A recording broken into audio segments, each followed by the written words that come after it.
This part of the debate with a Palestinian woman is very argumentative, but you can start to see the holes forming in her narrative, in the history that she learned, because as Rudy proves her wrong again and again, she just jumps to the next topic and the next topic instead of trying to dig deeper and actually see if there's a misunderstanding or maybe can be an agreement. But I think for the general audience who's watching this, you can see it's clear that Rudy is genuine. He's trying to educate and he's trying to find solutions. Let's have a listen. I'm going to start off with saying if historical connection and indigenous roots legitimizes trumping sovereignty of nations, then modern borders are meaningless. And if it doesn't, then Zionism is a political movement. And we have evidence of this, as Theodore Herzl himself is and was an atheist. We also have quotes coming from Ben-Gurion, who said, we want to expel the Arabs. We also had other people who have referred to Arabs as rocks that needed to be moved throughout the land of Judea. I actually have the name of it right now, Weitzman. I also want to say... All right, some of these quotes are definitely taken out of context. Now, sure, there were some Zionist leaders who made bigoted comments about Arabs, and there were many Arab leaders who said horrible things about Zionists and Jews. In terms of Herzl, he was not an atheist. He was definitely Jewish. He did understand his culture. He was assimilated, so he might not have been observant of Jewish law, but he knew who he was. And in fact, he wrote in his book that because the Jews were going to be bringing so much prosperity and development to the region, that the Arabs would be benefiting a lot. So there was no plan that they're going to show up and just start kicking Arabs out. That only happened because the war broke out. So let's just not pin the blame on the wrong place. That we wanted to look at the word of Palestine. I know you were mentioning that this came from the Romans. Actually, Herodotus, the father of history, mentioned Palestine 8 times. It actually comes from a Greek word describing the coast. So this isn't a term that came from the Romans of colonizing. And we actively see Zionism Palestine wasn't even the first option. Why did the Zionist Sixth Congress consider Uganda and Argentina? That is a colonial project. Okay, so let me answer to those things, because you said a lot of things. Herodotus that you're bringing up is a Greek person. The pre-Greek population in Crete were the Palestinians. So obviously the collective that is now the Greek Empire would like to call other territories as part of their territory and would call that land Palestine. But the moment that land really became called Palestine is the moment that the Romans conquered, which is way after the Greek Empire is the Romans, and in order to insult the memory of the Jews, they called that name Palestine. Why? Because that's actually also a Hebrew word which means invaders. Now, I don't consider you to be an invader, but you should know that Palestine, Palestinian, literally in Hebrew means invaders. Now, you talked about colonization, decolonization, indigenous populations. On the territory that was the indigenous population, being the Hebrews, the Jews, the Israelites, that was colonized by different empires, there was never a country that was built on top of it since. It was always in the hand of foreign empires until it was revived to being the land of Israel. Now, I do support indigenous liberations all across the world. The Tibetans, the Yazidis, the Kurds, the Aboriginals. Okay. Now, there's different types of indigenous liberation. See, the guy in the background is shocked. Oh my gosh, he actually supports other indigenous people too? Some populations want a state, some populations don't want a state. So there was a sovereign state of Palestine. There was not a sovereign state of Palestine. There was a British mandate of Palestine. Okay, but there were still people who identified themselves as Palestinians Sure, I don't until have a problem you after identifying yourself as Palestinian. Okay. So I wish Rudy would have challenged her and asked her when. You know, okay, so if there was a sovereign state of Palestine, when? From what year till what year did it exist, if you believe that it exists? Because she wouldn't have an answer to that. I'm trying to say is that there were people who actually, you don't even need, technically under international law, you don't need to have a sovereign state in order for it to qualify as occupation. An occupation can be imposed on people who are not a part of a sovereign state, but of a collective identity, who have had, as you said earlier, a continuous presence on that land. I think one of the Jews had a continuous presence. And so did the Canaanites and the people who converted to Jews. I don't want to get into that debate, but besides that, there are people. That was so good. That was so good. Rudy's quick. You brought it up. Like, what do you mean you don't want to get into it? Who have been there continuously. And actually, there is plenty of ways to go about this, but there is evidence that prior to 1948 and prior to the creation of the modern day state of Israel, that there's an incredible influx of people who have converted to Judaism. Yes, there is. It's actually from South Africa. Multiple people after the fall. I have no idea what she's talking about, so I wanted to look up the article. And even in the article that she was talking about, it said like a small unknown number of people had converted. So the amount of people who are converting and moving to Israel is a tiny sliver, a fraction. That is not the main thing that needs to be talked about, because it's not actually impacting the population at all. They will fact check, and it's written in Haaretz that they after. So you see an anti-Israel publication that posts an article. You read an article and you believe everything he said? I don't want to get into ad hominem. Let's focus on facts. And to my knowledge. What does she think the ad hominem is? Because he said that the Haaretz is a super biased, one-sided media outlet, like we know exists all over. Was that ad hominem? It is true, and it has been documented pretty well that after the fall of a South African apartheid state, that people converted to Judaism and suddenly had a more legitimate claim. The fall of the apartheid state happened way after the creation of the state of Israel. What are you talking about? But I'm just saying that there's an influx of people that came and converted to the state. No, Anyways, there are Jews who are returning home. There are not Jews who are converting. Okay, in the so why masses don't we and have the returning home. Palestinian right to return, right? I'm for that right of return. Change the topic. But how come it hasn't happened? And if we had a Palestinian majority, I don't think that's a great question why it hasn't happened. The reason it hasn't happened is because my population and your population are raised to see each other as enemies. And when we have conversations, it's always the idea of Jewish indigeneity and our access to the land and our liberation means the destruction of yours. And I'm against the destruction of your people. Okay. I'm for the idea of your population. So Zionism's earliest founders, and it has been documented, if they're all about, returning back home, why is every single one of their writing about colonialism? Yes, it is. You could look at Herzl and other individuals spoke about creating a civilization with the other inhabitants who were living there. You didn't recognize my point about Uganda and Argentina.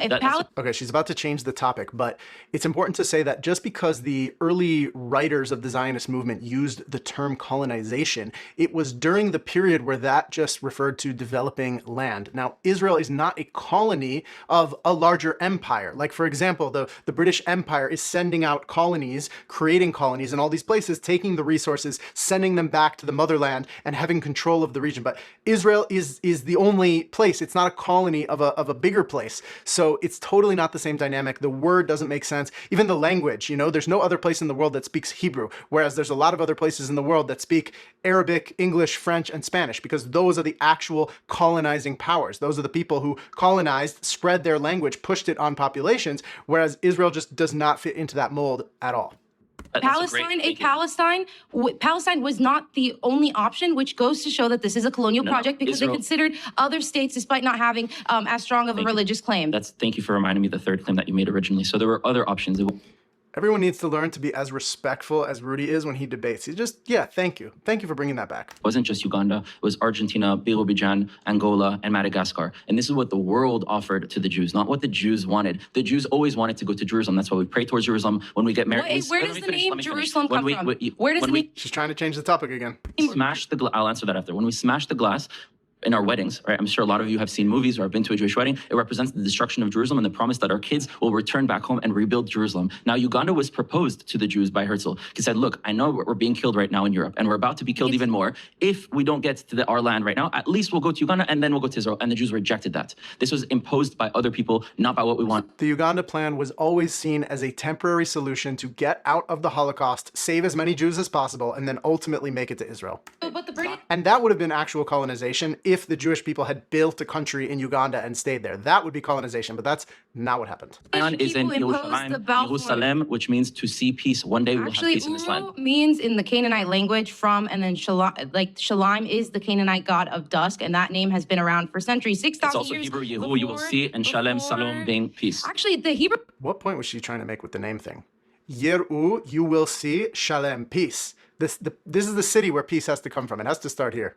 Language, Ben Yehuda, the father of modern day Hebrew language, actually took many words from Arabic to revive that language because it has been dead for so many years. We were still using Hebrew, it was not dead. Existence. There was continuous There was Yiddish. No, that's the spoken language. There was Ladino, there was Judeo-Arabic. Yes, there's multiple other ones. There were other Creoles spoken day to day. Yes, but there was no Hebrew, we learned and then the Torah, we learned Talmud, all of our texts are in Hebrew, and we were using Hebrew. She just keeps jumping topics. Everything that she brings up, Rudy's like, all right, I will address that straight on. Let's get to the bottom of it. And then instead of actually trying to find what is the truth, instead of arguing to find what are we really getting at, she just jumps to the next topic. Judify the landscape by planting non-indigenous trees all throughout Palestine. So is Judifying planting something non-indigenous? No. I'm saying this is according to the JNF. They Judified the landscape. They took committees to go around the Arabic villages of the names and give them Hebrew equivalent names. The same way Benjamin Netanyahu changed his last name from Milikowski to Netanyahu. Because last names are 200 years old. Oh, okay. Last names are the past 200 years. We did not have last names before. It was your name, son of your father, and of your tribe. And there are other Middle Eastern peoples who have a very similar culture to that. Last name are new why inventions. did he go from the Jewish people were colonized. The fact that we were in the diaspora in the first place and our culture was different and we had assimilated and we had lost our language, that was our colonization. And so coming back to the land, taking on our Hebrew names, speaking our language again, that's all decolonization. Spilkowski to Netanyahu, and why did they change village names and give them people Hebrew rejected- equivalent names with the modern Hebrew, Actually, which is from Arabic to we revive? revived the name of Israel. Like, Sure. for example, Nablus, right? You know what Nablus comes from? It comes from Neapolis, which is Greek and Latin, which means new city, right? Okay. That the Romans renamed So- our Shechem, which was the indigenous name, to Neapolis. why- So hold when on, you hold on, have hold on. certain territories like Al-Quds going back to Jerusalem, which actually goes is called to- Jerusalem, or Safed going back to Tzfat, which is the Okay. original name, we're actually returning back to our No, language. they actually The hired a language- committee, and the then I language hope that Jubilee your fact checks this. ancestors It's spoke. called, okay, They spoke hold in on, Greek they and actually, Hebrew. no. Fact check. Hebrew was spoken in ancient Judah and the southern Levant before the region shifted to Aramaic and later Arabic. Scholars note continuity between ancient Levantine populations and modern groups in the region, including Palestinians. The 2020 study published in Cell found genetic continuity between Bronze Age Levantines and later inhabitants.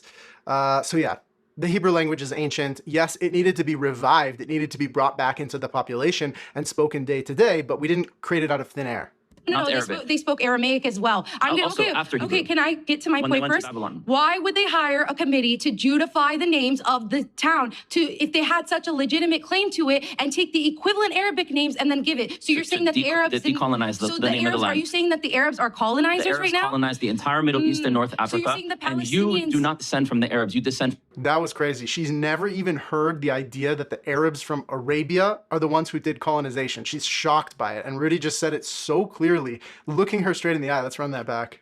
The Colonizers Arabs right now? colonized the entire Middle East and North So you're Africa, saying the and you Palestinians- do not descend from the Arabs. You descend from the same family I would rather that I you come not from. tell me. Okay, I would rather you not tell me where I come from. Are you going to deny that? No, I'm not going to. I just don't want to go into that. I'd rather focus sure on you the don't, facts. because all of a I'd sudden it rather means that focus on the our facts. people You're going are into the ad original hominem people. instead of Ad logical. hominem would be an attack. I'm You not are- mad. Rudy just went in. He just called her out so hard, and she was not ready for it. And I think he broke something a little bit. I think she realized, whoa. Let me change the topic quickly because this is going to get too sensitive if we actually talk about her origins and maybe how her ancestors became Muslim in the first place. Attacking you. Let's focus right now. So we're talking about how they had specific committees to try and. Then why would they play? Decolonize the names of the land. Why? Okay, so you're saying that the Palestinians who had lived there, because you're denying the Nakba right now, because No, the I'm not denying Palestinians Nakba. lived and called I'm not these their denying homes. that there was a Tentura was a catastrophe. home. I'm Okay, not denying the awesome. I'm catastrophe in really glad that you're 1948. doing that. So Tentura and multiple other cities all throughout Palestine that the people resonated with when they were forcibly displaced, as you know, 750,000 of them. Why is it that they built cities on top of them and gave them Hebrew equivalent names to the Arab? I don't call that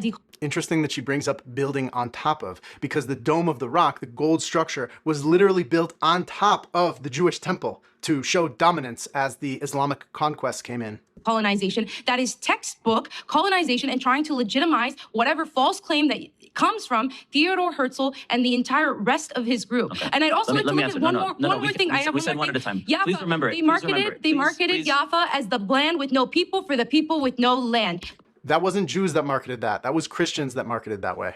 But this land was abundant with people, and Palestinians have consistently been present. And the I Palestinian identity goes way back as well. I believe and you should then- have a right to live in this land. And if we look at what happened in 1948, there were Jewish villages and Palestinian villages that were destroyed. That is what happens during war. Now, all the Palestinian villages that were destroyed were Palestinian villages that sided with the other Arab armies from the surrounding nations around Israel that attacked Israel in 1948 to ethnically cleanse and destroy Israel, bringing all the Jews from the river and into the sea. There are many Jewish villages that were destroyed as well. Most of the village was civilians, were innocent. So many people were displaced that shouldn't have been displaced. Now we need to have a conversation on how to bring them back. But you're only talking about when Palestinians are suffering to war. I'm talking about when both are suffering to war. And when you take the names, who's suffering Arabs, from war? Arabs Suffering are to from war from who? Arabs are from Arabia, Okay. right? Jews are So, from Judea. It I is would very ra- simple. Arabic language poured into that land, Arabic names poured into that Okay, land can I is first not ask from you the who land we of were at Israel. war So for? Rudy is just dropping truth bombs, and I think she can't handle it, and she just wants to change the topic. With- who- 1948, Israel was attacked by all the surrounding Arab countries Okay. from Jordan, Well, prior Syria, to Israel's Lebanon, existence, and prior Egypt. to Israel's existence, Yeah, there were many confrontations that we had between our peoples, like in the 1930s and Okay, I'd 1920s,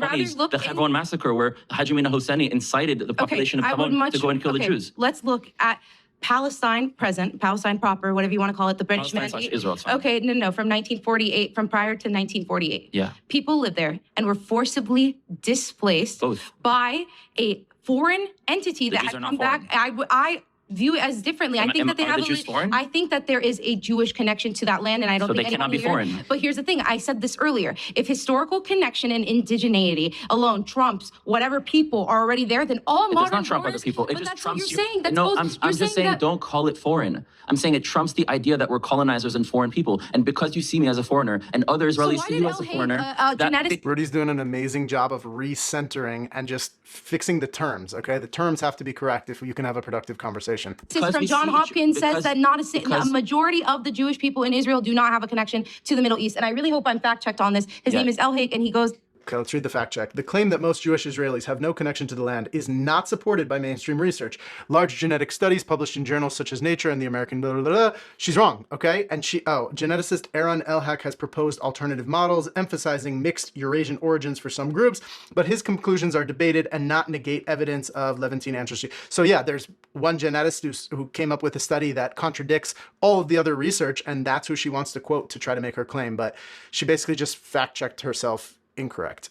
he's from John Hopkins and is an Israeli there are geneticist. many geneticists that show that actually the Jews There's plenty of Israelis who say terrible things. It's not just because he's Israeli that he's correct. descend from this land, and Palestinians. We can go 60% of Palestinian genetics show that they descend from Jews. You can find publications. Hold up. You can got find into this publications debate in earlier. Nature. She looks Jewish, okay? Like, they totally look like they could be cousins. Let's not even argue that. That's clear. In the Okay, American cool. Journal of Human Genetics, you can find the scientists like Nebel, Hammer, and Behar. I Okay. suggest everyone looks at it, and you can see that 60% of Palestinians descend from Jews. And if you go to places like So, Yatta, okay, what- Yafo, Hebron, Shem, East Jerusalem, places that are ancient I Jewish would, towns okay, that are like, either if you today want are to look at half, a case study, either today then are let's half look at how the Palestinian. people in Hebron are being treated. They are actively being caged in by the illegal settlers on that land, have their doors. If you go to Hebron, the majority of Hebron is controlled by the Palestinians. The minority of Hebron is They're controlled under by a the Jews. military occupation that is and I want illegal. one day- It was supposed to be temporary, but it's been made permanent, and then settlers are emboldened So it's not to illegal commit- because it hasn't ended, but it needs to end. That we're agreed upon. I don't want the IDF to be controlling of people that don't have a right to vote for that So wait, army. wait, are you saying that the settlements are illegal or not? No, I'm saying that Jewish villages are not settlements. They are. They are even Settlements referred to are- Daniela White. settlements Daniela are- White so even refers to herself look, as a I settler. can source you other individuals who say bad things that are Palestinians. The Right now, we're US having a government conversation and between majority- me- Just because some Jews try to empower themselves with the word settler doesn't actually define them as a settler. In the same way that if a Native American was establishing his home on ancient Native American land, you couldn't call him a settler because his connection to that land is ancient and continuous. of its communications, the U.S. government and this is the status quo. The U.S. majority calls So let it me settlements. answer you and Okay. them. Settlements are built by settlers. Settlers are foreigners. Jews come from Judea. We are not the foreign population. I don't Boom, mic drop. That's just a clear way to break it down. I mean, you can't argue with that. agree We are with the an indigenous American who population, just and us converts to returning- they're Judaism. not just converting to Judaism. Some of them do. That, again, that is such a fraction. That's like a 0.001% of Americans who are converting to Judaism, going through years of a process, joining into the nation of Israel, and then moving here. It's a fraction, but she wants to focus on that rather than talk about the real issues. I'm not- I'm very not small making- percentage of but them they do. still get The a vast legitimate majority. claim and have a Right, take over because the each land indigenous over other populations people. controls their culture in a different So- way. The way the Jewish indigenous civilization controls itself is if you go through this many-year process of adopting an identity, a history, a culture, a value system, Sure, traditions. sure. You are now part of the collective. It is not individuals that are indigenous. It is collectives. So the with this, collective okay, so of you're the saying a Jewish people collective are identity that agree that they want to We're- colonize illegally wanna the colonize, West we Bank. wanna All right, we have to decolonize. pause. We're out of time. Thank you.